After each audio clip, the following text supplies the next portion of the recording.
What's up with you guys? It is your boy West Coast, and we live in the building, man.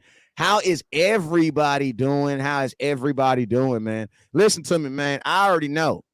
It's like 10, 11 o'clock wherever you are. That's why the name of this show is called Can't Sleep Cowboys. You want to know why? You want to know why? Because we all up. Well, it's 8 o'clock over in California, but we all up sitting around.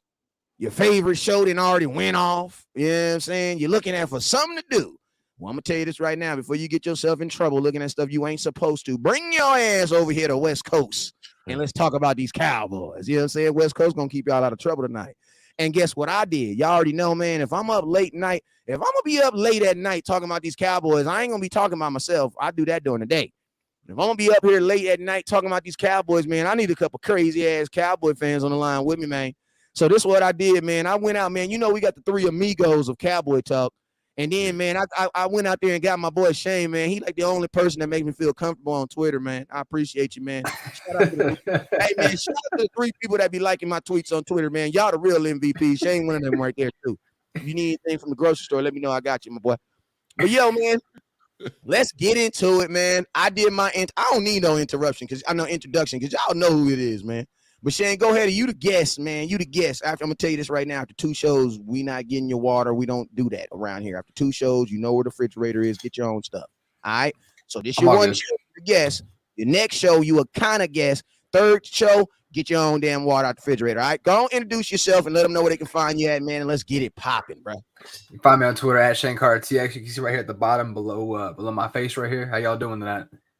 Let's go. Let's go. Big time show, man. Bishop, man. Let them know where they can find you at, man, and what's going on. First of all, let's go and get this right, because when I come in, ladies and gentlemen, the crowd goes wild. Here I am. I'm in the house. Everybody know who I am. Well, at least you should, but if you don't, here I go. Big time. It's right there. The big time show is here hanging with the one and the only, one of the baddest boys in the land, West Coast Cowboy, hanging with Shane, hanging with Henny. Man, look, it don't get no better than this, man. We here. Let's go to work. Let's go to work. Sir. Hey, and then, man, on the end, man, you know I got my blood relative with me, man. If you ever going on these streets, man, you better take somebody with some good hands, man. So I had to go get my blood relative, man. Henny the Moore, man. Well, let them know what's up with it, man. Hey, what's good with y'all boys, man? Just up here posted, ready to get into the content, man. We got a lot to talk about, so, man, I'm ready to jump right in this, man. Shoot, I heard that, man. Well, we about to just get right into it, man. Like, we about to get right into it. I appreciate everybody that's been tuning in. If you're watching on Facebook, actually, let's do what we got to do to pay these bills real quick. Hey, if you're watching on Facebook, I want to make sure you guys, everybody hit that share button and everybody hit that star button. You guys, we're up here. We're going to give y'all some content like you never had it before. Only thing we're going to ask is that you guys support it. That's the only thing we're going to ask is that you support it. So make sure you guys hit that share button and then make sure you guys hit that star button. All right. So let's go. What's up with you, the lunatic over there on YouTube? What's up with you, my admin, my boy Jeffrey? What's up, my boy? And Swain, I see you. What's up? Good. What's good, family? I see you over there. All right, so let's look. We'll see who we got on Facebook. Let's see who we got on Facebook. Let's see who we got on Facebook. Let's see who we got on Facebook. Let's see who we got on Facebook. Hey, Henny, let me know who you got on your stream on Facebook. Let me go take a look here, folks. I'm pulling up this live producer right now. Oop. And I'm gonna give a big time. If you got anybody over there on yours, let them know. Show them some love, please, sir. I don't know who this. Somebody better be here in minutes. Groups as I shared with. Somebody better be in there. I don't care. Look. Somebody say something in there. If you one of the big time show followers, y'all know who West Coast Cowboy is. You may not know who Shane is, but say hello to Shane. Look, when you come into somebody's house, don't come in here acting like you all bougie and stuff. Say something. Say hello. What's up? See, that's why I like the Bishop. You know what I'm talking about? Because Bishop, you know what I'm saying? You got all these youngsters in here, these youngsters, you know what I'm saying? They got these youngsters out here. And then you got the Bishop that be like, no. When you go in somebody's house, you're going to wipe your feet. You're going to go to the man. You're going to say, hello, how you doing? You're going to look him in his face. You're going to shake his hand. You're going to ask him for some while. You just don't come in and just put your feet all up on the couch. Who's raising these Cowboy fans? Who is raising them? I don't know, man. I don't know what he's drinking over there. I'm just drinking a little Sprite over here. I don't know what they're doing. I heard that, man. What they drinking? Tell me what they drinking, Shane. What they drinking over there on your side of town? They're drinking the Kool-Aid. Oh, they drinking Kool-Aid? Oh, Shane, let me find out you know about that Kool-Aid. You know about that Kool-Aid with the thick sugar at the bottom, though? There's more sugar than water. There's more sugar than water. Let me find out Shane coming to the barbecue, y'all. Man, let's get into this goddamn content, man. Let's get into this content, man. He talking about that sugar water. Let's get into the content, man. So, yo, man, I woke up this morning and I had one quarterback. Oh, my mama. Hey, listen to me. My mama, a Cowboy fan. I woke up this morning and the Dallas Cowboys had one quarterback. One, y'all. Y'all see it's 4 people on this picture? Well, listen to me. This morning, the Dallas Cowboys about 8 o'clock said, I need everybody whose name not Dak Prescott to bring your tablet down to the stadium. And everybody had to go turn their tablet in. So as of right now, the Dallas Cowboys do not have a backup quarterback. Shane, I'm gonna throw this to you right now. What in the hell is the Cowboys doing? I don't even want no educational answer. What is they doing? Why do we only have one quarterback on this team? Let me know. You don't want the educational answer? Hell nah, man. It's too late to be talking all that bougie, man. I want it straight and real, man. What the hell is going on here? Right now, they're kind of paying their own dues for overloading themselves on one side of the ball, and so they had to cut all those quarterbacks in order to do that. Wow. And what are your thoughts on it? Tell me your thoughts. Elaborate on it a little bit. I actually kind of like it because they're so good at so many different areas on the team, which we'll get to in a little bit, that they force themselves, at least for a day, to only stick with Dak on the team. Tomorrow, a bunch of stuff's going to happen with injured reserve and whatnot, that they'll be able to add another person on there. But I kind of like it because it shows how deep the team is in a lot of key areas.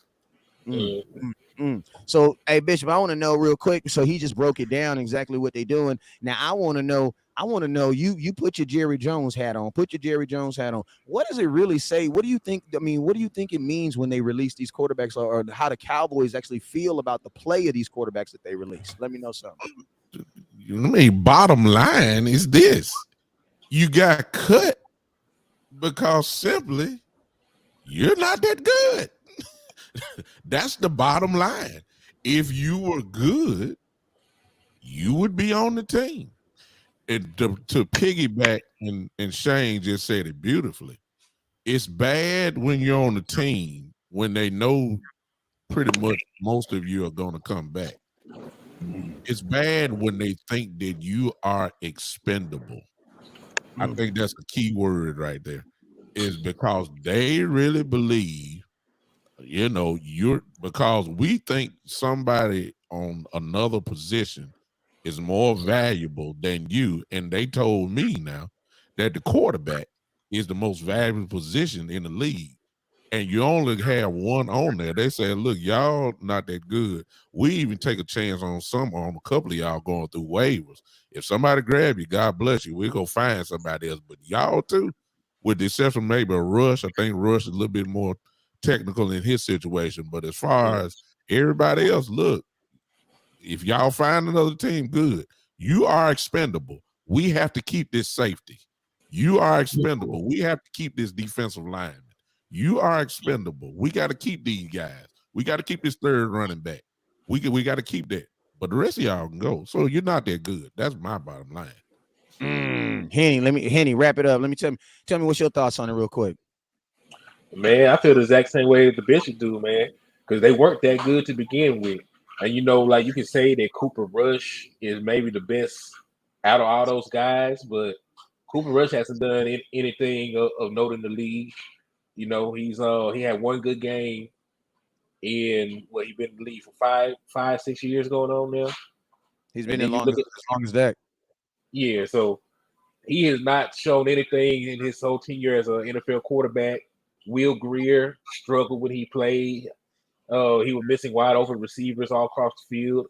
I know this for a fact because I saw him miss Jalen Tolbert on what would have been a 60-yard completion for a touchdown, because they completely blew that coverage. If you look at the all-22 film, I saw him miss Jalen Tolbert on numerous routes, actually, when he had plenty of separation from the defender.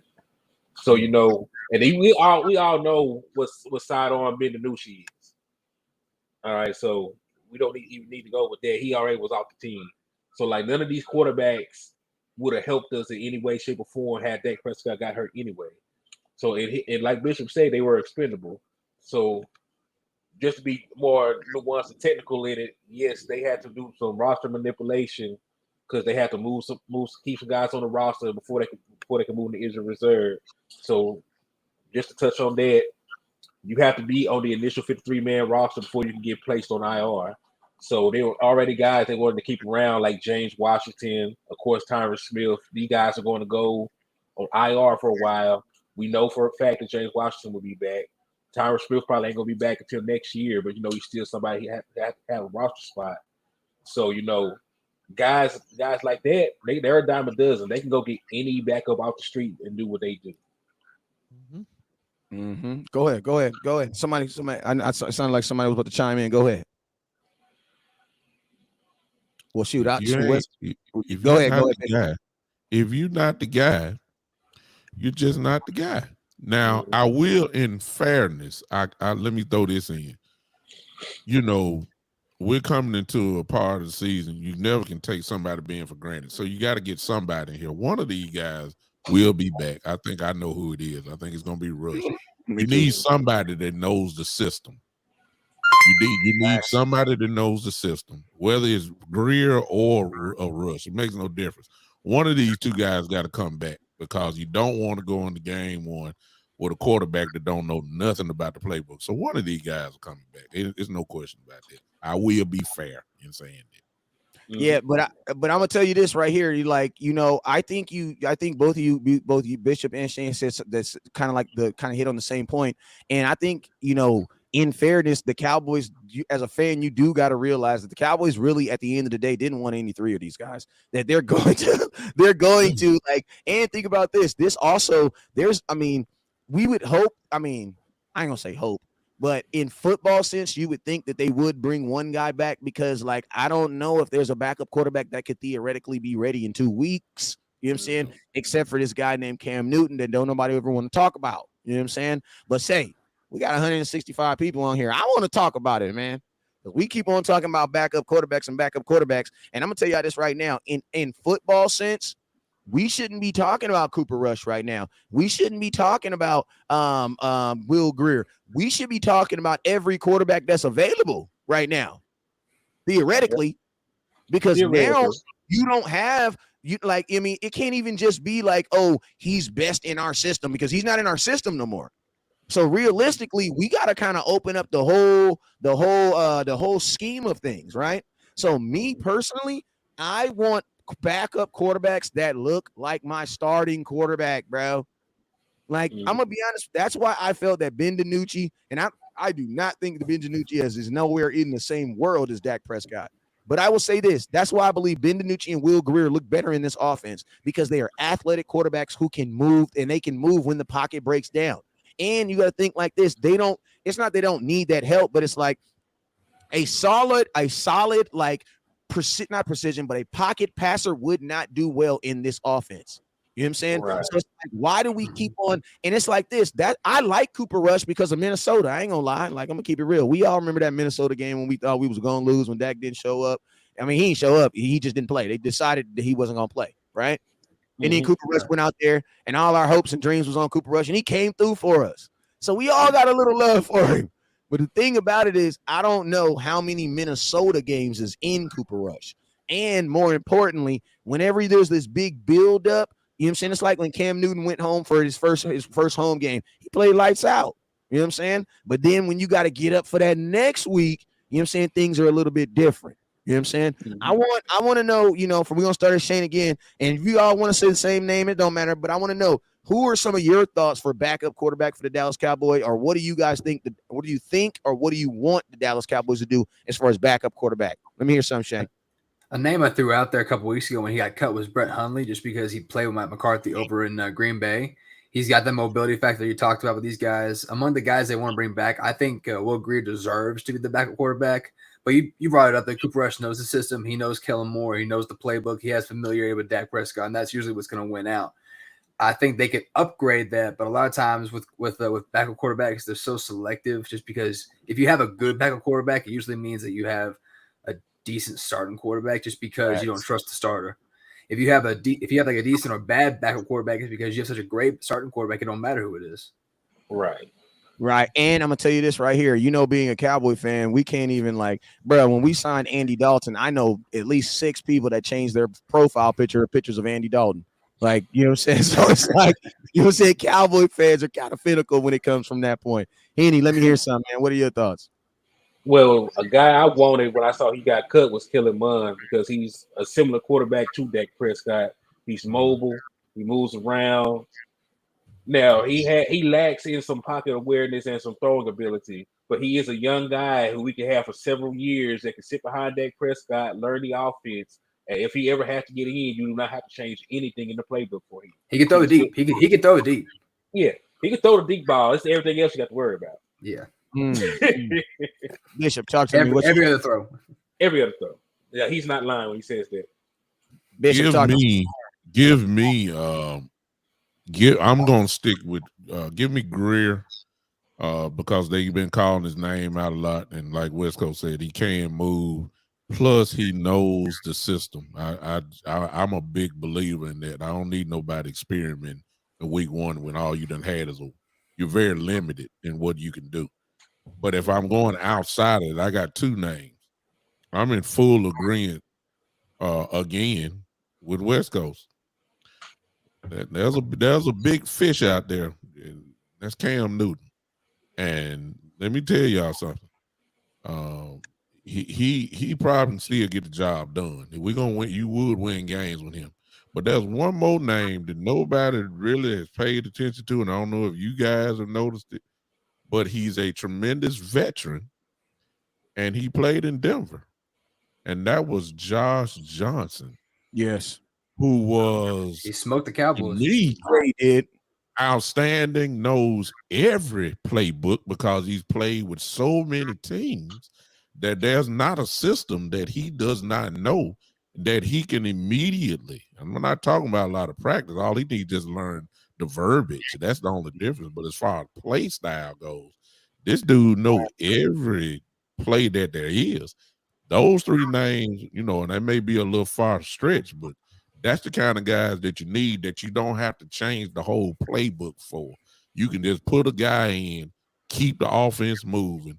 It's really just that simple. That's just my 3 choices there. But it's probably gonna be great though. But it's cool. I like all the selections from everybody. And my biggest thing, like I said, my biggest thing for the Cowboys and for any offense that I'm building is the thought process going behind your backup quarterback is your backup quarterback has to be a guy that you feel is the starting guy. He's just not as good as a starting guy. Like, you know what I'm saying? When I look at my backup, I would have been like, dang, he looks just like Dak. He just don't do the stuff that Dak does as good as Dak. You know what I'm saying? So it's like, and you want to, and to be honest with you, you always going to have those. You're never going to have a real, like Shane said, if you have a really good backup quarterback, that means your starting quarterback probably has some deficiency somewhere. And this is what I also remember I talked about this the other day on my show. I said, listen, the only teams that have really good backup quarterbacks are teams like like the Green Bay Packers, where they have their quarterback of the future on their roster playing backup quarterback, right? Or you have situations where teams who have young quarterbacks who are unsure of their starting quarterback, or he's just flat out young. You know what I'm saying? Just flat out young, like a Justin Herbert. You know what I'm saying? Where they have an older veteran behind him. It's not because they don't have faith in him, but he's just flat out young. You know what I'm saying? Then you have situations where it's like the backup quarterback is there because he's supposed, the starting, like a situation in San Francisco. Like, we all know that Jimmy Garoppolo was just a bridge quarterback. He was literally to just get them to the next guy. You know what I'm saying? Like, that's all Jimmy Garoppolo was for. So now they've kind of like switched him around and kind of made him the backup quarterback and Trey Lance. You know what I'm saying? Trey Lance, a starting quarterback. But it's like, that's the Cowboys need to create there's another situation that the Cowboys need to be looking at. And this is this. The Cowboys know they don't like playing folks. They know this. This is something that we already agree. We ain't got to talk about it because we already know it. You know what I'm saying? So the Cowboys mindset, and listen, who all had cheap mothers and parents on here? I did. Just keep it real with you. My mom was not buying everything in the grocery store, right? Yep. This is what I know. Jerry Jones is cheap. You know what cheap people start doing? They replace early. And I am not trying to get rid of Dak Prescott at all because I love my quarterback. But I'm going to tell you what other teams do. They start as soon as they pay Dak, they start finding a young guy that can get them out of that contract, right? Who, i.e., is a what? Younger quarterback. Now, listen to me. Y'all know I'm a Dak fan. Y'all know I'll fight you in the open square over Dak Prescott. But listen to me. That's just business, dog. That's just business. Like, if the Cowboys would have spent a 3rd-round pick on a quarterback this year, Dak wouldn't have got tripping. Why? Because he was the 4th-round pick that got drafted one year. Like, that's just the business of it. Man, who want to take a whack at that real quick? Let's talk about that for a little bit. What is the Dallas Cowboys? We got to do something. We got to do something because think about this. Your whole offense right now is centered around the success of one person, and that's Dak Prescott. Wide receivers are connected to him. Tight end is connected to him. Offensive line play is connected to him.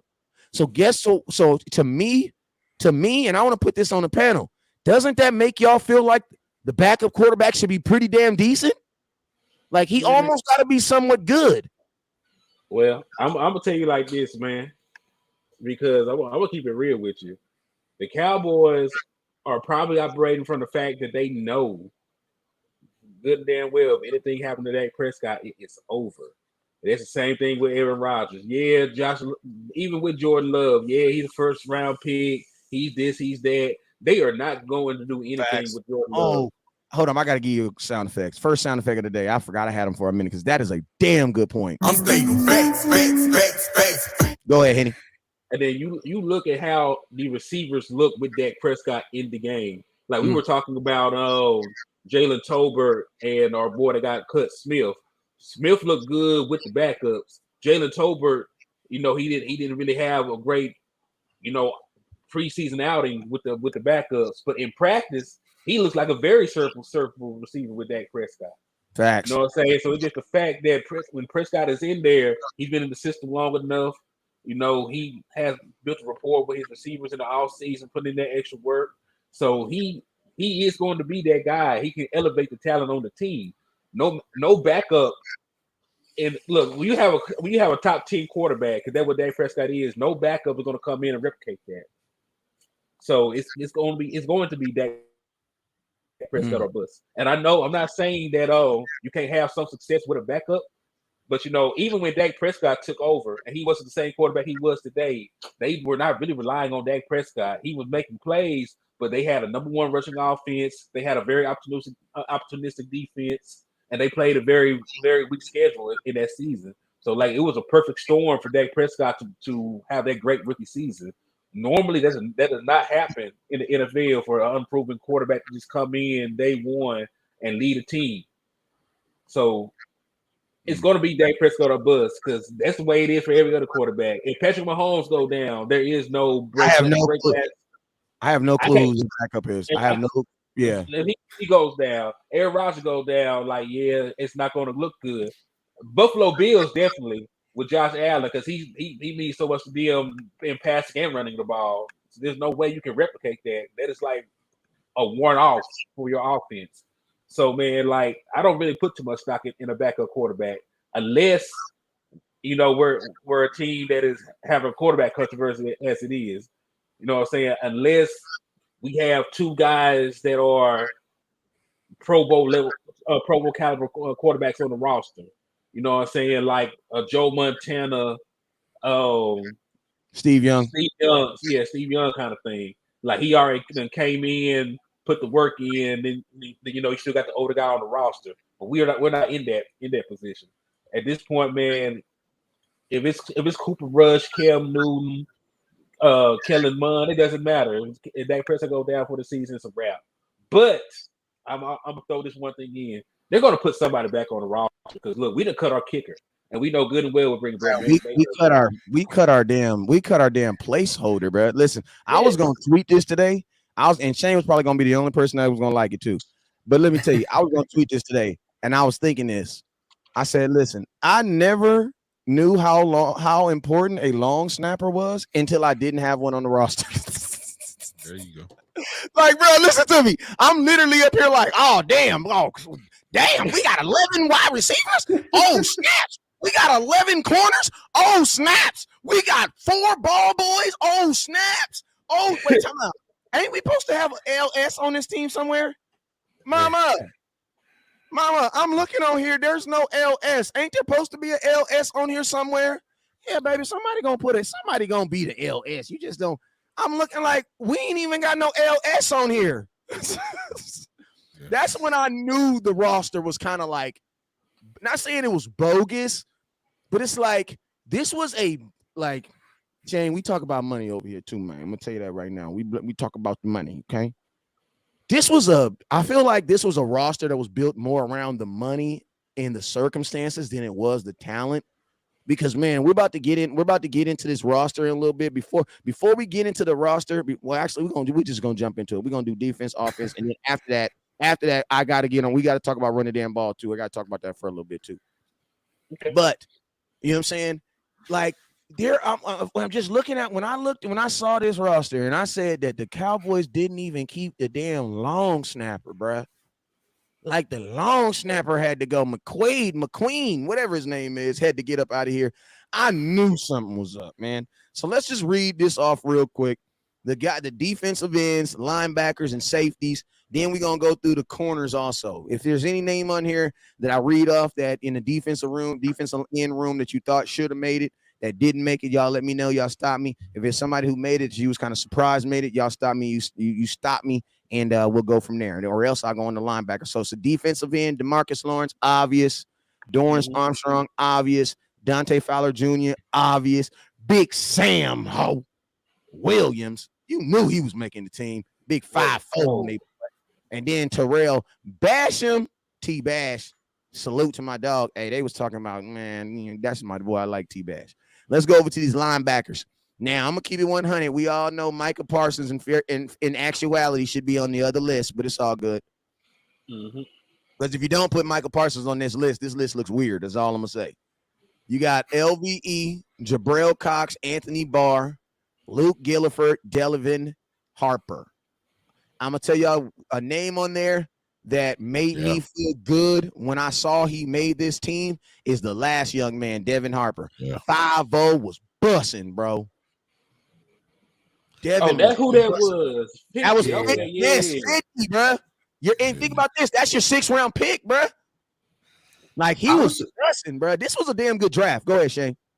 I was surprised that he did so well in camp just because I went down to Vegas to cover the draft for A to Z. And when they made the pick about Devin Harper, I knew he was an option because it was an official visit.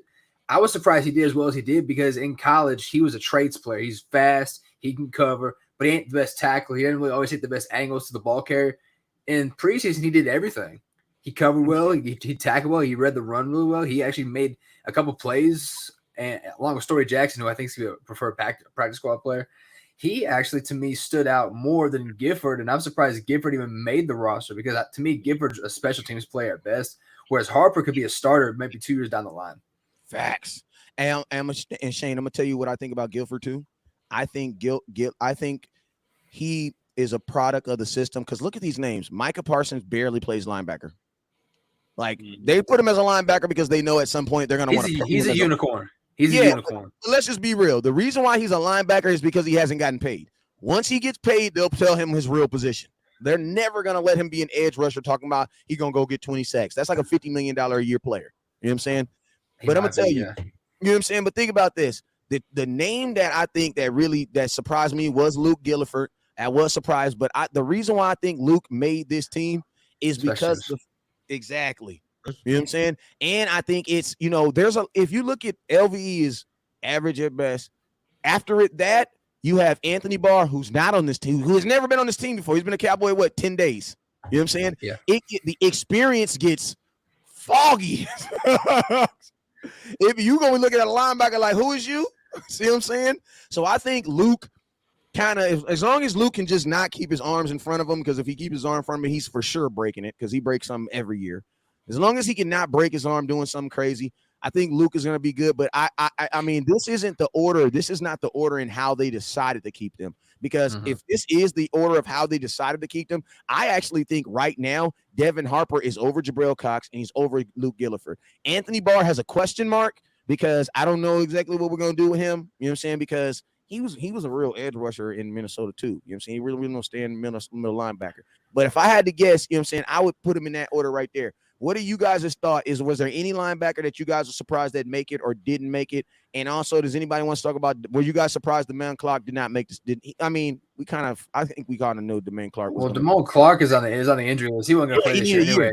Yeah, he wasn't going to play. And he's an upside though. One name that I guess is kind of wrong for me to say this, that I see you action that did not make it, but he had a good camp, was Malik Jefferson. 4.5 busing. Oh, he was knocking people's head off. And unfortunately for him, when you look at the list of linebackers that made it, really there's no room for him. But it's not because he couldn't play. It's just that he didn't have the room, and he earned a spot with somebody. Let's just say that. He earned a spot with somebody. I wish he could have made the team because he was a headhunter. I think he might be a preferred practice squad player too, because he's a veteran. They're allowed to carry a certain number of veterans on the practice squad. I think he might be one of the choices. Him or Carla Watkins. You know what I heard? I'm gonna tell you this right here. Listen to me right now. If Carlos Watkins is not on this, I love me some Dan Quinn, but Dan, if I ever meet you, if he ain't on this team, you're gonna have to explain that. Because I'm just saying, maybe you're smarter than me. Because, like, you know, smart people watch film and they see totally different stuff. But I saw Carlos Watkins dominating, bruh. Yeah. Like I saw Watkins getting in there, man. And more importantly, I saw him making that step. You know what I'm saying? 2 players on the defense, and we're gonna talk about the defense. We're gonna talk about the defensive tackles in a little bit too. Was my boy Tristan Hill and my other boy. Them is the 2 dudes that I really seen some blips from this year, and I'm happy they was able to do this. You know what I'm saying? Let's go into these safeties real quick. J-Ron Curse, Malik Hooker, J-Ron Curse, Malik Hooker, Donovan Wilson, Israel Malafangu, and they got that boy Bell in there. Somebody talk about these safeties. I know y'all like the Bell, man. I think safety's our best room, dog. You looking from top to bottom. Look, J-Rod Curse, he balled out. He really played at an all-pro level. He just didn't have the name recognition to make that last year. He really outplayed just based on all out of them boys, man. Malik Hooker, when he healthy, he's a dog, man. Like, he was a first-round pick for a reason. He actually had a full offseason with us. He's healthy. You know, Donovan Wilson, he is a great tweener. He plays well.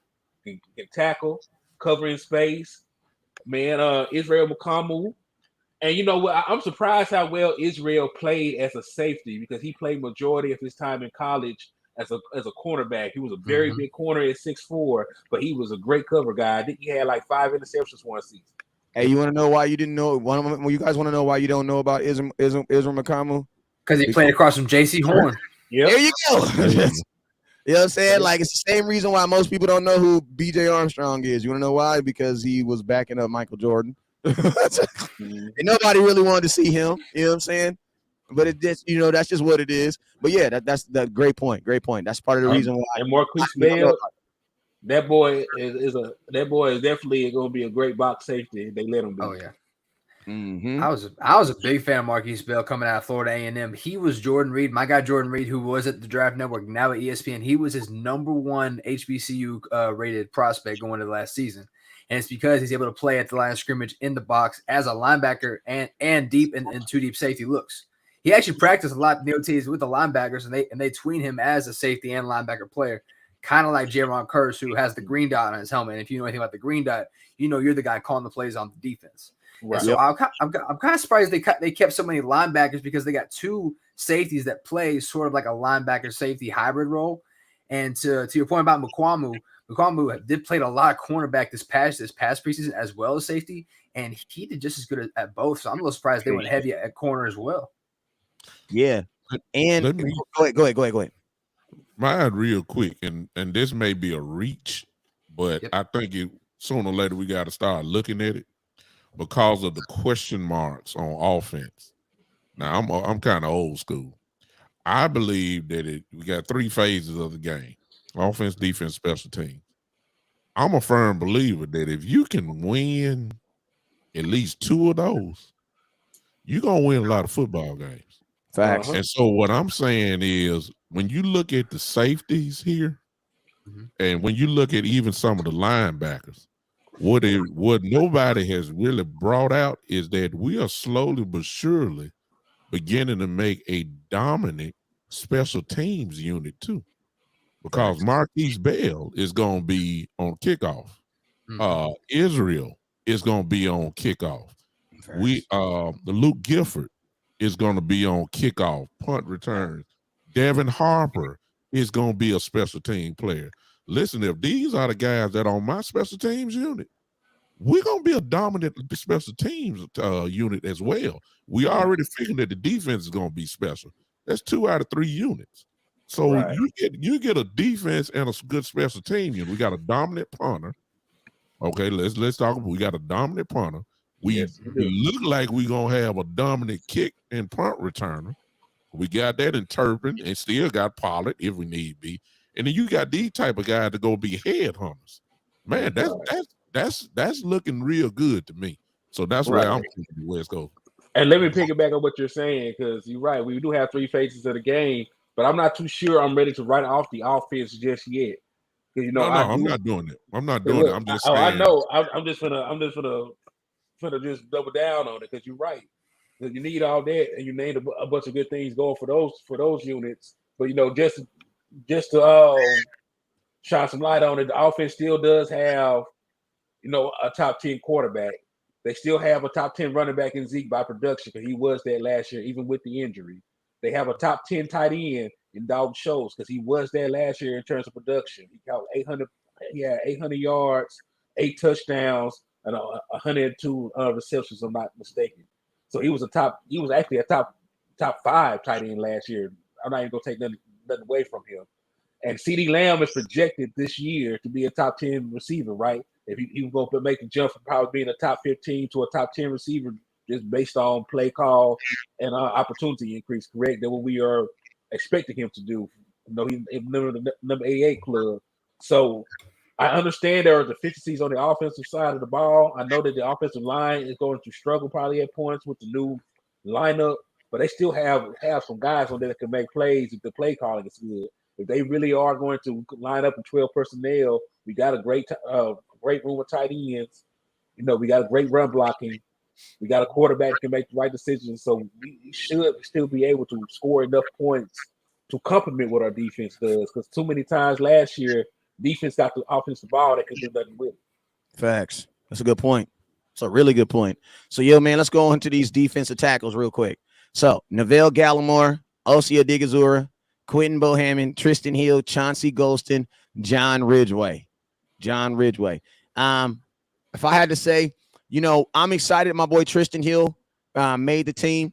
I'm not surprised. A lot of people were surprised that the rookie John Ridgway made the team, but I'm going to be honest with you. That boy from Arkansas was balling, bro.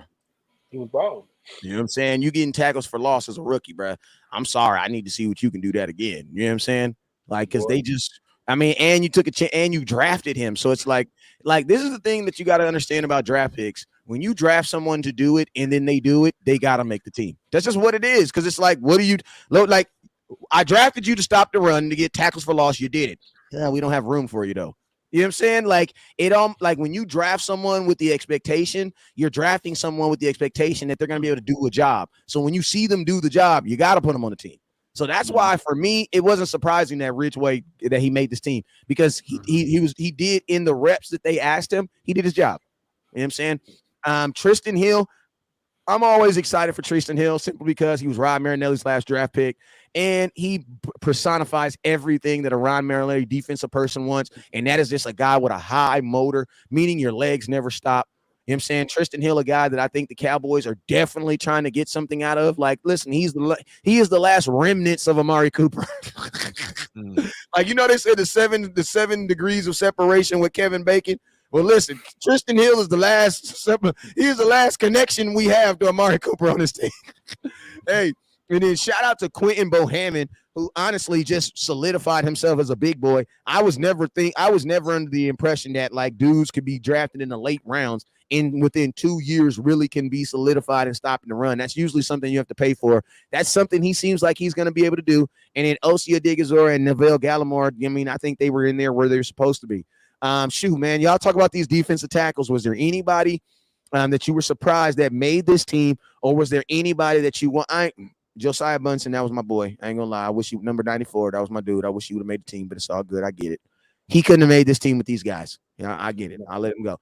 All right, go. Who's Bishop? Let me know. Was there anybody on here that you were surprised that made the team or got the cut? Not really, but at the same time, I piggyback to the last statement. An argument could be made that Carlos Watkins played better than John Ridgeway, and that's a legitimate argument, and he has experience. And Ridgeway is he's an Arkansas boy. We know that, and he's young. I get that, but Carlos Watkins, it could be an argument there. That's the only thing I got. But I'm cool with the list myself. Right, and I get his point because Carla Watkins played great. He played good. He played outstanding. But the last game, John Ridgeway was our highest rated defensive player. And in week 2, he got that tackle. He got them 3 tackles and tackles for loss. And I'm gonna tell you this. I think to Bishop's point, I'll tell you like this: if both of them are rookies, both drafted out of Dallas Cowboys, I think they both make it. Yeah.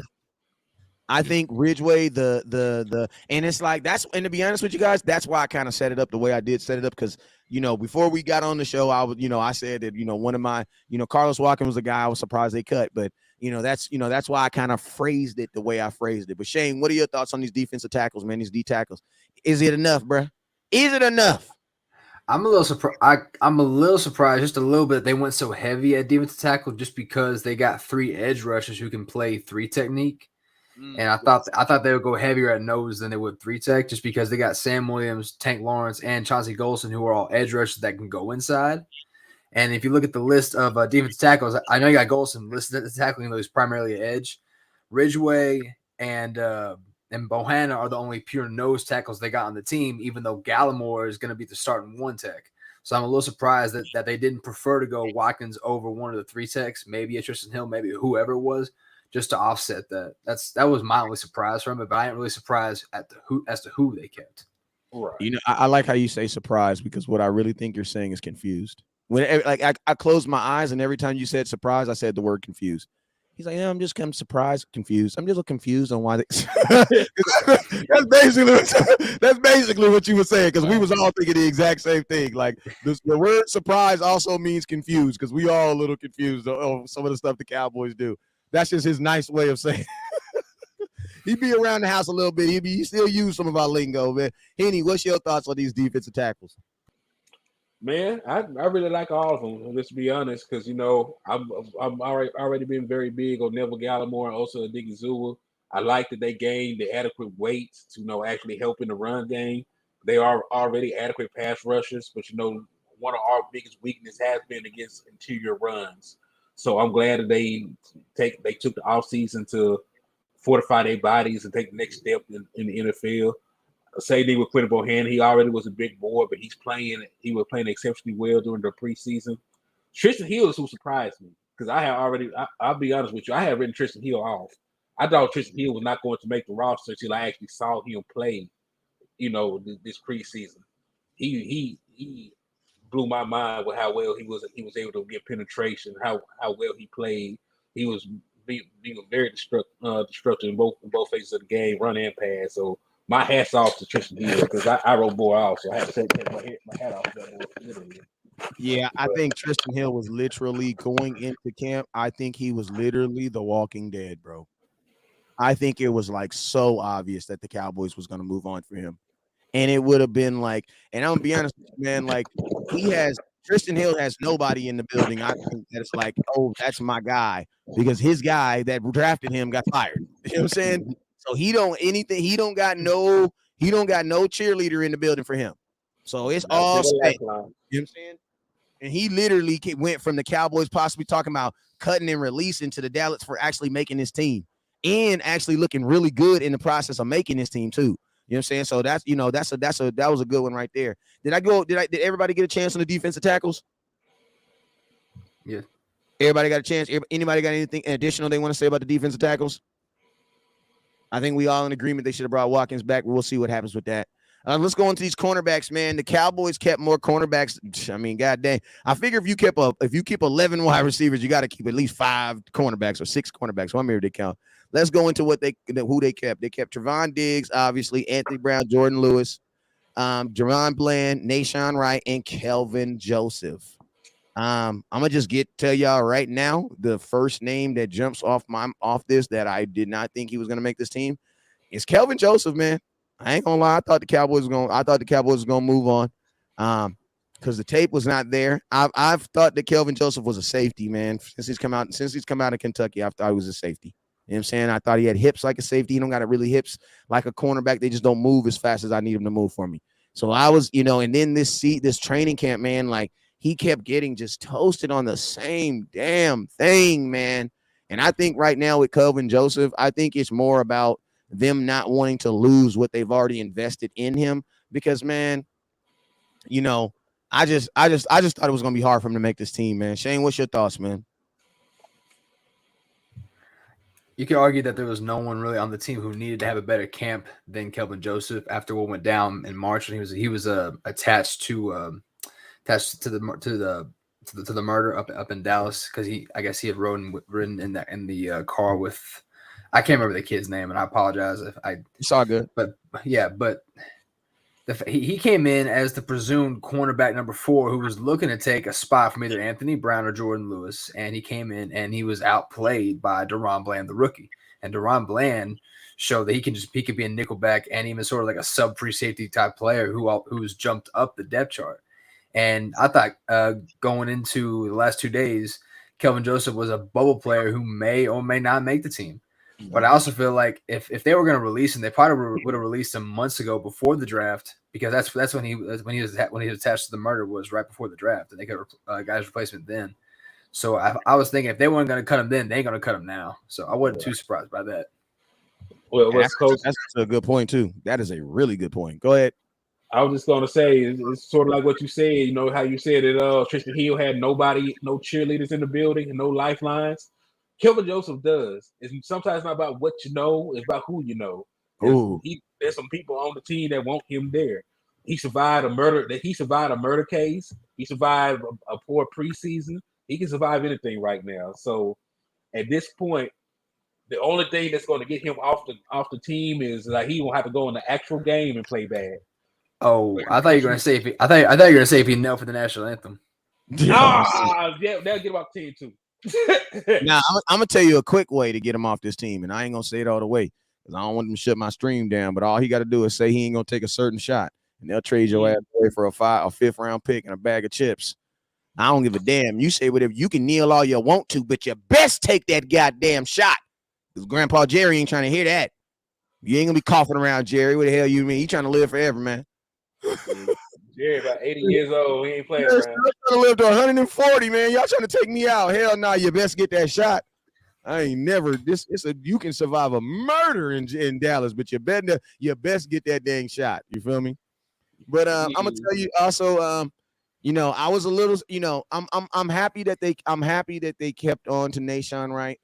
The reason why I'm happy is because I'm a cornerback, right? Play cornerback. That's what I coach. Right. And I know you guys saw a lot of Nahshon giving up penalties and things like that. But from a coaching standpoint, what we call Nahshon Wright is Mr. Almost. Like, even if you go look at the 2 touchdowns he gave up, like he was in he was right where you need him to be. He just needs to do one more thing. You know what I'm saying? With me, I think Nahshon Wright needs one more year of coaching, of just solid coaching, and then put him out there. Hey, next year if we see, and he also needs experience too to play, because in this league, man, you can coach all you want, but you got to play at some point. Hey, what if what if who they think Nahshon Wright is what they actually got in Israel Mukamu, a really tall, really long playmaker who can play all across the secondary, but they just happened to get 3 rounds later than they expected. I mean, they almost, to keep it real, they almost mimic each other. You know what I'm saying? They're almost the exact, like the prototype player. You know what I'm saying? So I can kind of agree with what you're saying. It's like maybe I think they're in love with that player type. You know what I'm saying? And as long as they're in love with that player type, I think that Nahshon is going to have a little love. You know what I'm saying? He's going to have a little bit more time to acclimate himself and things like that. You know what I'm saying? But, if they fall out of love with that type, that long lankiness, then I think that he might be in a little bit of trouble. You know what I'm saying? But see, he might be. But that's where part of my question comes in. Because, see, one of the things that the Cowboys have done over the years is they let politics get involved. That's just what I've always seen. Like, I'm looking at the cornerbacks right now, and my question is, like, based off what we've seen in the preseason, who is number 4 cornerback? Because, see, Deron Bland has played his butt off. It's Bland. That's number 1. It's Bland. All right. And then Nahshon did not have a great, like Wesco said, he was in position, but he ain't. The difference between you becoming a starter and riding, coming off the bench is you're there, but you got to make the play. Nahshon didn't make too many plays. That's what keeps him on the bench. Then I'm looking at Kelvin Joseph, the one that the Cowboys have been known for being loyal to the pick and contracts. Like, we're going to try to make $1 out of 15 cents just because you're a second-round pick. That's what they did with Connor Williams. All those years, he's getting his brains kicked in, but they were loyal. Hey, he's a second-round pick. We're going to try our best to make it happen. So my question is, number 1, who's our 4th cornerback? Because it's going to come between Bland, Wright, and Kelvin Joseph. That's the number 1 question for me. But here's the beauty of it again, and I hate to be repetitive. Man, I'm looking at these cornerbacks here from 4 on down. Man, look, we're going to have one hell of a special unit team. That's all I'm going to say. Yeah, you telling me Deron Bland is going to be on special teams? Nahshon is going to be on special teams? Israel probably going to be on special teams along with those linebackers? Oh, my goodness. This special team unit going to be special this year. That's all I'm going to say. Well, hey, I believe that our 4th corner is going to be Derek Bland. Because you look back, they had sort of slided that the front office thinking what they probably wanted to try and replace Anthony Brown, but he played so well. Kelvin Joseph never saw the field, and like with every aspect of the defense, it seems like the guy who actually making plays actually plays. You know what I'm saying? Like, that is the units that I really do feel like Dan Quinn has full control of the defense in those aspects. He puts the guys in that he wants to put in. So I believe just based off of tape, and the right guy is Darren Bland. I don't believe Nahshon Wright or Kelvin Joseph is going to jump him. All right, so let's go over to the offense, man. The offense is going to be real quick, man, because I'm going to tell you this right now. There's some dudes on this offense that made this team that that's all I'm going to say. Praise God, the Cowboys. The Cowboys now, so we hoping for them. But listen, I'm going to tell y'all this too, though. I said this. Dan Quinn there was gonna be tears in his eyes when he cut some of these players on this defensive team, because he built this defensive team so well that it was literally like. Then I said this. I said there are going to be some really good defensive players who should make this team, who can't make this team. Why? Because the Dallas Cowboys got to carry this, or they got to carry that on offense, or they got to carry this on offense, or they got to carry that on offense. You know what I'm saying? Let's go through this. I could not find a list of the Cowboys. I couldn't find it in time of the Cowboys offense who made it, but I do have a list of the ones who got cut. You know what I'm saying? So I'm gonna go through the ones who got cut real quick. So guard Isaac Alicone got cut. Tackle Avante Collins got cut. Very surprised. Ben DiNucci. Wide receiver Demario Dermond got cut. James Empley, Will Greer, Brandon Jones, Alec Lindstrom, your tight end Sean McEwen, quarterback Cooper Rush, tackle Eamon Simmons, wide receiver Brandon Smith, and wide receiver TJ Vasher. they waived or put on injury, my boy Aaron Simpkins. So your quarterback is Dak Prescott. Your running backs are Ezekiel Elliott, Tony Pollard, Rico Dow. And let's talk about real quick. Let's talk about we already talked about the Cowboys. We're talking about the quarterback. Let's jump to the running backs real quick. What are y'all thoughts on? I know a lot of you guys were hurt. Feelings was hurt when Malik Davis got cut. What are y'all thoughts on Malik Davis not making the team? I didn't think they'd keep 4 running backs to begin with. I just thought he had outperformed Rico Dowdle, at least on the field as a running back. But I also know Rico Dowdle provides more for you instead of just in the backfield. And, like Bishop said, special teams is a lot of times a factor in how a person makes the team. And Rico Dowdle is so valuable on kickoff and kick return because a lot of times if Tony Pollard ain't the other return man, Rico Dowdle is that extra guy. In fact, this year I wouldn't be surprised if he's the preferred opposite kick returner next to Kevontae Turpin when they go 2 deep instead of 1, just so they can keep Pollard primarily on offense. Malik Davis might be a late season add-on because they do that as they go throughout the year. In fact, last year they ended up the regular season with 4 running backs, but I was disappointed just because I was such a big Malik Davis fan coming out of Florida. But I mean, I knew it was a long shot for him to make the final team anyway. Yeah. Hey, you know what I will say too, though? I'm impressed with the Dallas Cowboys with the running backs they picked because all of them were good, bro. All of them. Like, they did not miss on the running backs because all of them were good in training camp. Like, if you watch the Dallas Cowboys, if you're an NFL team and you watched it and you were looking for like a backup running back, you watch the Dallas Cowboys, you definitely saw a couple guys that you'd be like, I like him. I like that. Even the Sampkin kid, who I just thought was not going to have an option to even try to make this team, even he was bussing. You know what I'm saying? So let's talk about this off. Let's talk about the. Yeah, I'm gonna give y'all. What y'all? Hey, Shane, what you want to talk about? Offensive line? Or you want to talk about wide receivers? Let's say the offensive line for last. It's gonna be stressful. Okay, then let's jump into these wide receivers. Then, so you guys know the wide. I'm gonna go ahead and name off the wide receivers. Remember, I told you guys I couldn't find the list of the actual name. So I'm gonna tell y'all who it is right now. I got the list if you want. I'm talking about Shane. Y'all listen to me. Y'all dudes on Twitter be on y'all job, bro. Love y'all dudes on Twitter, man. Playing 48 carries. All right, first round was CeeDee Lamb, Michael Gallup, Jalen Tolbert, Noah Brown, Simi Fehoko, the undrafted rookie Dennis Houston, Kevontae Turpin, who is really a receiver in name only. He's going to be a return man all year. And then James Washington, who's going to be on the roster for 1 day, and then he's going to go to a short-term IR designated to return. Hey, so they kept 8. Okay, so tell me real quick, because I said this on the show and I got all in trouble. You said it on the same show and nobody harassed you. Shane, can you check your inbox and see if you got any threatening inboxes right now? I need to know what's going on because I said the exact same thing you just said about Kevontae Turpin. They was threatening me and talking about they was going to shut my whole internet off.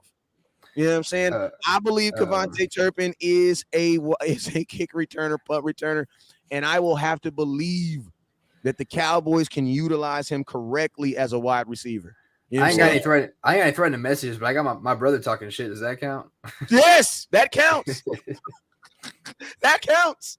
You know what I'm saying? Let's talk about Turpin for a little bit, man, because the nation out here and listen, I love me. Ain't nothing I love more than a little dude running 4-3 down the field. Ain't nothing I love more.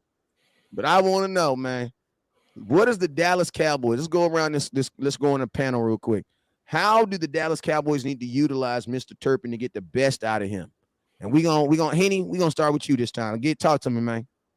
Well, I mean, they almost cussed us out when we said we need to use like Lucky Whitehead, but the man is look.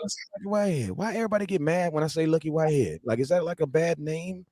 Nah, but I don't know why they so upset, but it's the truth. Look.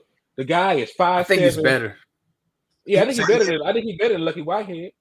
I believe so too. Go ahead. But the man is 5'7", 160 pounds on a good day.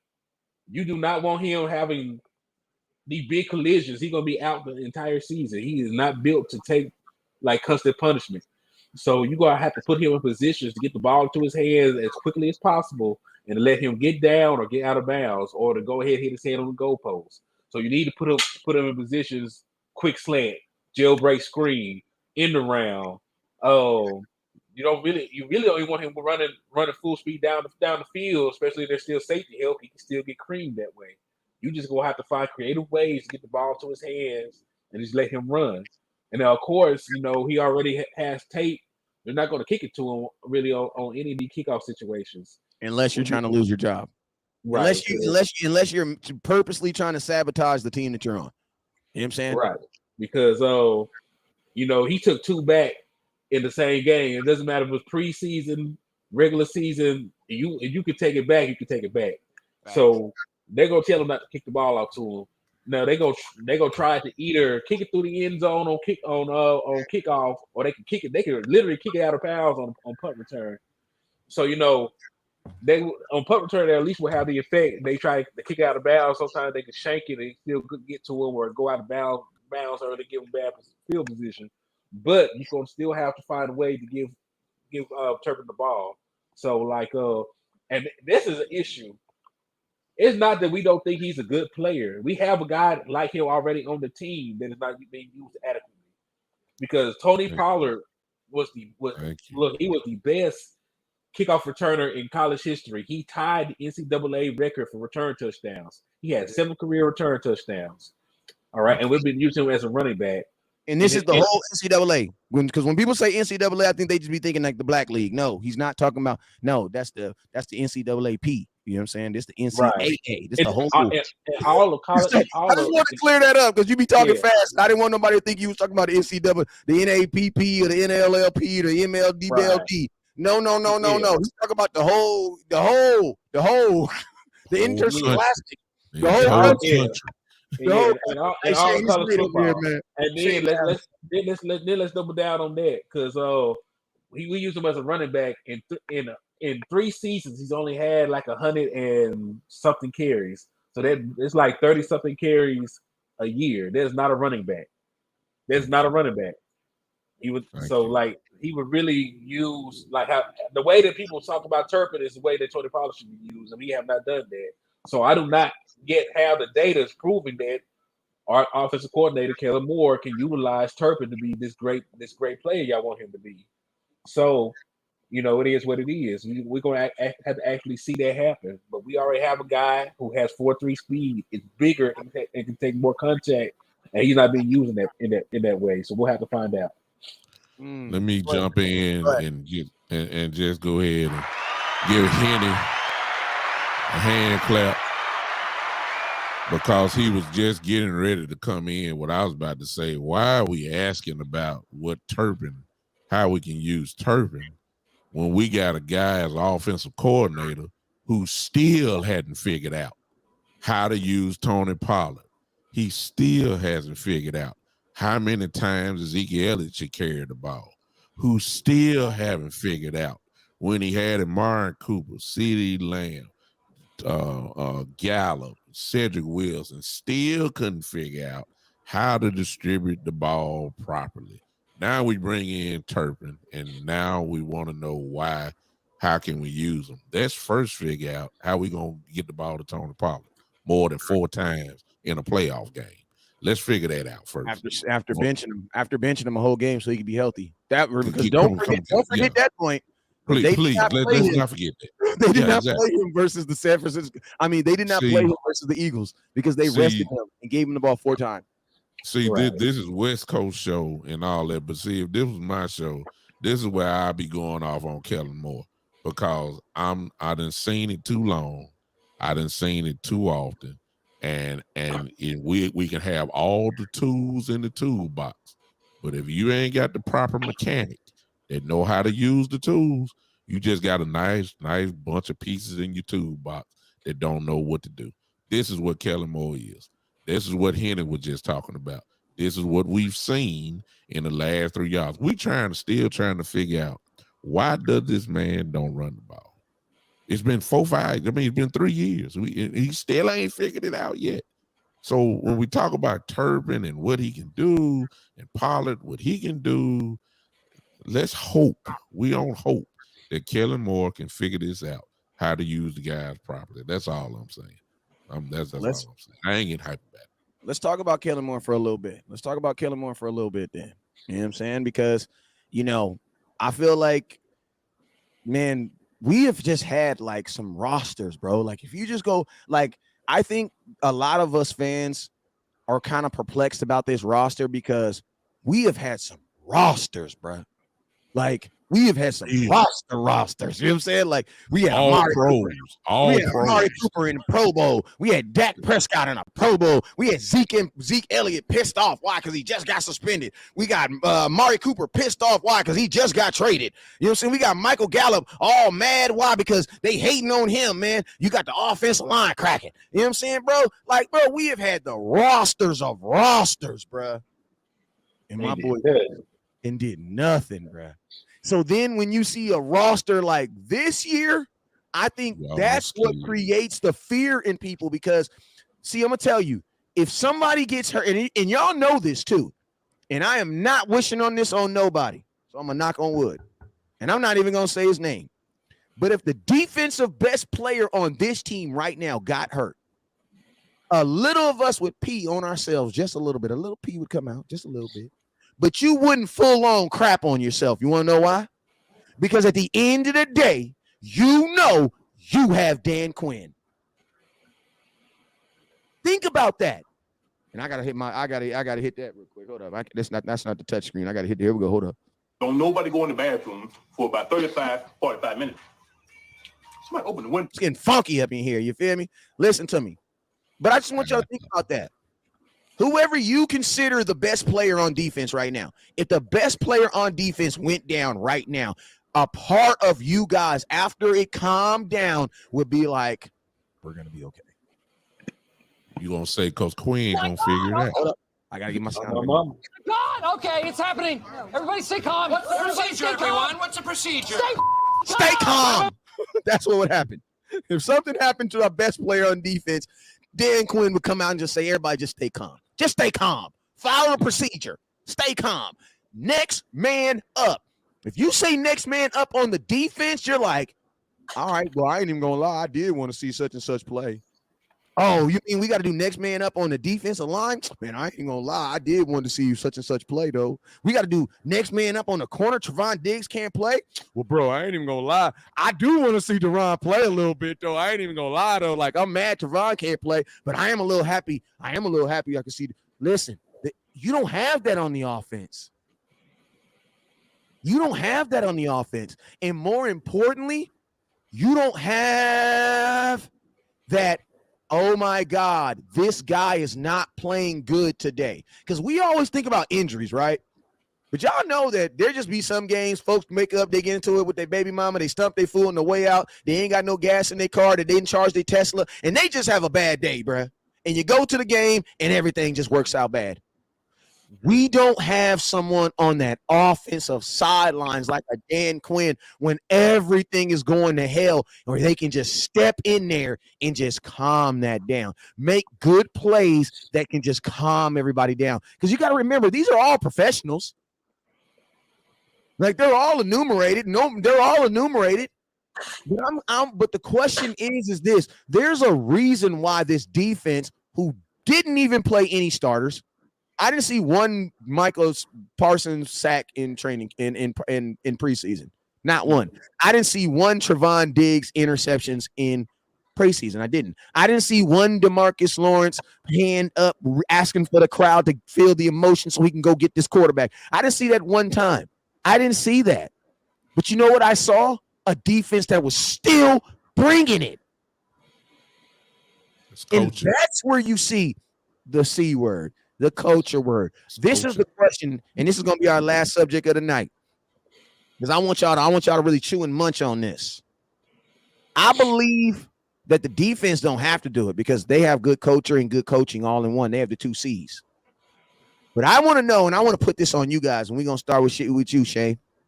Is the talent on this team good enough to outplay the culture?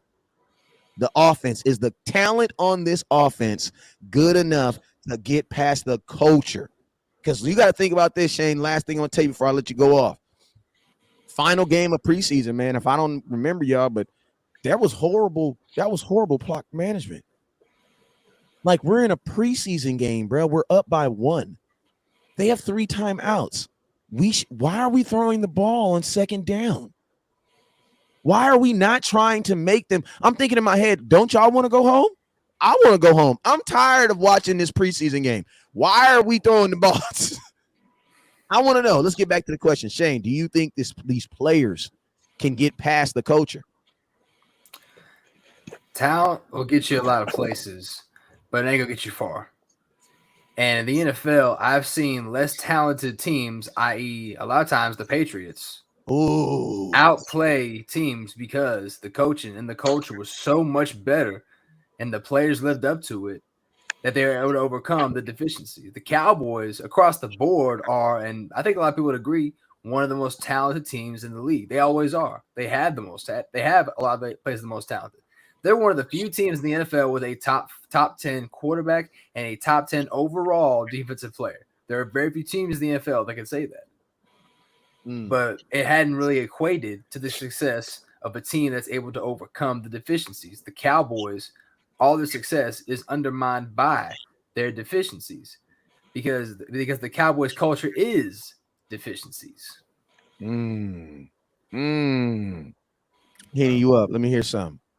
Nah, man, he just took the words right out of my mouth, man.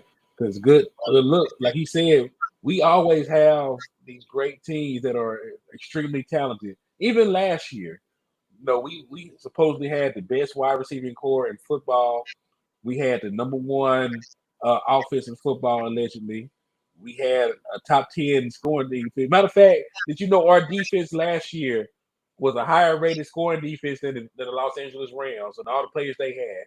This team allowed less points than you. Bunch of no names, man. By small margins. They outplayed them, and they had the most turnovers in football.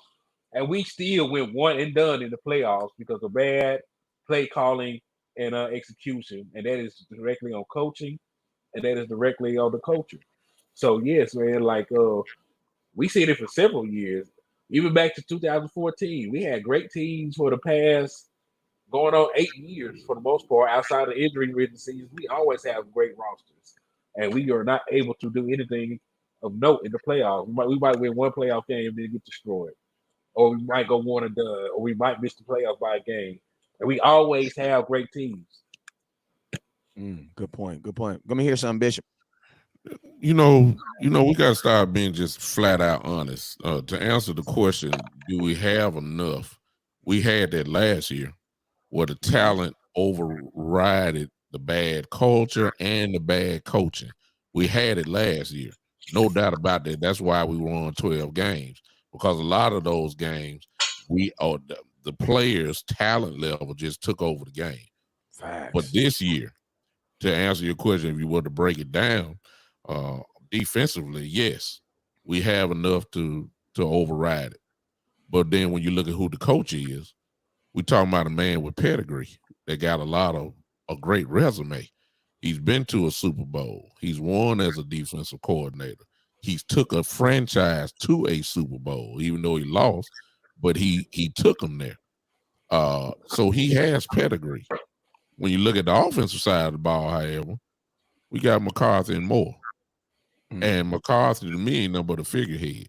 He has no power over Kellen Moore's offense. He has no power over the defense. He has no power over the special teams. So he's just a figurehead. Kellen Moore, I mean, I don't know how many times I got to keep saying it. The stats will say something else, but for those that really watch the game, something is missing. It's something missing there. It can't be denied. Philosophy is off. It's just that simple. So, and then when you look at the roster this year in comparison offensively to the team last year, there really is no comparison, to be honest with you. The offensive line is not what the offensive line was last year. And some would say the offensive line was kind of shaky last year. Well, what is it now? Okay, so let's look at that. Ezekiel Elliott, as great as he is, he's a year older. We don't know yet where he is. Tony Pollard still can't get the ball. Dak Prescott, I'm still saying West Coast, and this go against your show and your hopes and dreams and that beautiful hat that you got on. But the bottom line is Kellen Moore is a pass-happy offensive coordinator. It cannot be denied. That's what he is. And sooner or later, he going to turn back into that. Case in point, and I know you're going to get into it, Tampa Bay game coming up. We saw what happened last year. The man ran the ball 4 times, then just said, hey, I'm through. I ain't running no more. That's the same offensive coordinator is there. Now, all of a sudden, we believe, and all of a sudden, he's going to run the ball 35 times a game.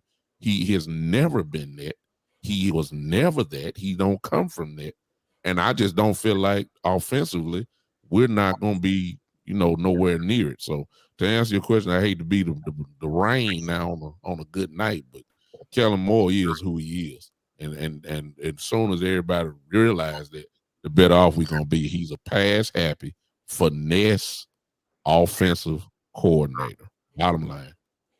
Hey, I need 10 more minutes from you guys because there is a subject we have to touch on. We said we're going to save it for the last. Can I get 10 more minutes from you guys? Sure. Offensive line. We got to talk about it. And appreciate my boy in the comment that said, West Coast, please don't get off here without. He literally said, West Coast, please don't get off here without talking about offensive line. We all know what's going on with the offensive line. I'm going to just ask y'all. I'm going to just ask you one question. What is your plan with the offensive line? Shane, I'm gonna go last. Shane, I'm gonna start with you. Go ahead. What are your thoughts on the offensive line? What do they need to do to fix it? Just what are your thoughts on this offensive line? Talk to me. Well, what I would do and what I know they're gonna do are two different things. Right. What they're gonna do is just put Tyler Smith out of left tackle and let him go through the growing pains, even though he'll be covering the quarterback's blind side. And I don't know why you want someone to go through growing pains covering your most important asset. But even I've actually come to peace with that, just because I think you could argue, other than Zach Martin, he's probably your best offensive lineman, and so I wouldn't mind having your second best offensive lineman playing the blind side, just based on that aspect alone. I don't think they've done enough to address the depth behind it, but we're way past that notion, right? Or for now, at least. We'll see what the waiver wire looks like tomorrow. Yeah, 12 days away, bro. I'm actually more concerned at this point with left guard and right tackle because Terrence Steele, if you looked at OTAs, training camp, and preseason, he doesn't look that good. And Conor McGovern, I firmly believe, is a right guard only, and he shouldn't be playing left guard. He's a much better, I think, NFL starting level right guard. He is a practice squad left guard. I don't know why he's still over on that side. And if you want to be honest with me, I know what the lineup's going to be. It's going to be Tyler Smith, Connor Williams, Tyler Biadasz, Zach Martin, Terrence Steele. That's going to be the starting 5. But really, the 5 best combination line based on what I've seen in games. And for those that don't know, I go back and watch the game after it's over to get my own actual opinion. I think their best starting 5 would be Tyler Smith at left tackle, Matt Farniok at left guard, Tyler Biadasz at center, Conor McGovern at right guard, and Zach Martin at right tackle. But they never asked my opinion. And honestly, I ain't get paid enough to make those kind of opinions neither. But that's just what I see. But I've been wrong many times. I'll be wrong again tomorrow. But I don't think I'm wrong about this. Listen to me. Let me tell you something about doing this content world, brother. Listen to me. If you right, you right. You ain't wrong because the Cowboys do some dumb stuff. That ain't on us. Yo, my mama, listen, man, I do good. I have kids. I raise my kids to be good people. I make good decisions all the time. You can't put their bad decisions on me. And I'm gonna be honest with you, Shane. This is what I learned in life. Sometimes you want to be wrong when the Cowboys are right, because we ain't crazy. You know what I'm saying? I'm not crazy. You know what I'm saying? So it's like you don't want to be a sane person agreeing with a crazy person too much. You know what I'm saying? You might look up and find out your last name was Jones. You know what I'm saying? Some of this stuff really don't make sense. You know what I'm saying? So you're supposed to feel the way you're feeling right now. You know what I'm saying? Heaney, let me know something, man. I mean, I agree with Shane, because you remember I wrote an article about this not even a full week ago about Baptist by 5. I know they're gonna put Tyler Smith out there, but we always try to find a smart solution to a dumb decision. So what I said was, I got him. Here you go. There you go.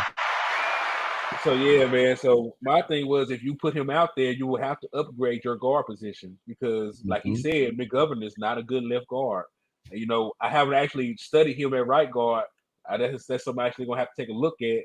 But at left guard, I know he's not a great player. So my suggestion was move Tyler Smith to left tackle, and then find you a veteran guy like J.C. Treader, who was available that you can get for no assets. You would only have to pay him. He was unemployed. And that ship has sailed now. You know, he has retired, and there's not a lot of great guards left right now. There might be a couple of guys that are starting level now after the waiver wire clear, and we see what the new free agents are. But right now, you're just gonna have to see what you can do with the guys you have on your team. And like we were talking about Fournier at one point as well. He played exceptionally well, at us as center during the preseason. So he can move guys from the point of attack, and I know he can at least run block. Yeah, I know for a fact he can at least run block. So he would be a good option to have out there, especially if we are going to stick to 12 personnel lineups they've shown. They rotated him out at left guard and center in practices and played him some in the games, even though primarily he was the backup center. And he showed power at both center and left guard. His thing behind Biadic, he can't beat out Biadic because Biadic has the technical side down. He can read the defenses and call out coverages a little better and pass them on to the quarterback. That's the difference. I like it. Well, see, hey, Bishop, go ahead. Let me hear something. I got a problem with who's not on the roster, and I don't understand why Collins is not on the roster. That's me. Avante Collins, I don't understand that. He should be there.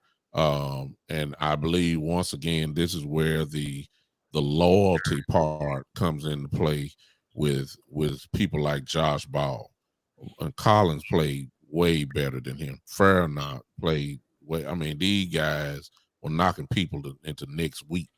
And now, Collins is gone. But to answer your question, we all know Smith is going to play left tackle. That's going to be hope we don't get our quarterback killed. That's the only thing I'm going to say. He's a rookie, and he's a rookie for a reason, and he's going to get treated as such by some great pass rushers, and it's going to be some growing pains there.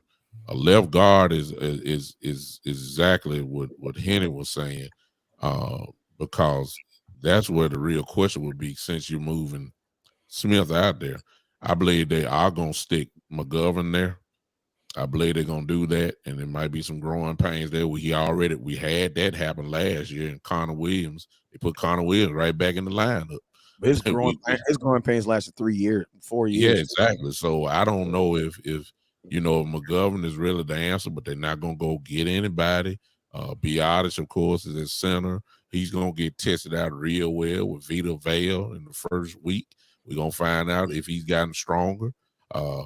Zach is there, and of course, Steele is going to be the right tackle. So it's really, the only thing happened, the plan accelerated, just a year earlier than usual. I'm good with it, but I think we should have got some veteran help. I see you just said, West Coast, keep the gate open because we got 12 days before this thing really get crunk up. So I wouldn't be surprised if we slide somebody in at all.